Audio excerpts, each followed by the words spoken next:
რატო რუსეთთან მიმართებაში რატო გახსოვთ წასული? თურქეთთან მიმართებაში რატო არ გახსოვთ წასული?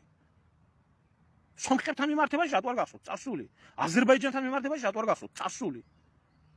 რატო რუსეთთან გახსოვთ მან და მაინც?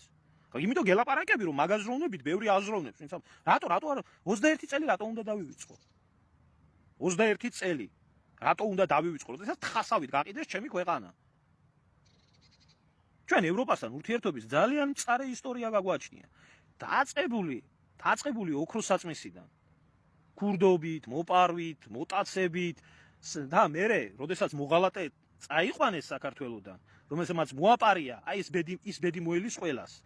ყველა მოღალატეს მოელის ევროპელები მოვიდნენ, მოკპარეს ოქროს საწმისი, წაიყვანეს, მერე ძმა მოაკლევიეს, მერე შვილები მოაკლევიეს და მერე მედია გამოიყვანეს როგორც უსაზიზღრესი ადამიანი, ქართველი ქალი, რომელმაც უღალატა სამშობლოს, უღალატა ძმას, უღალატა შვილებს და ასე შემდეგ. და ბოლოს ბოროტების ქალღმერთმა ჰეკატამ წაიყვანა თავისთან და მარჯვენა მხარეს დაისვა. აი იქიდან დაიწყო ევროპელებთან ჩვენი ურთიერთობა.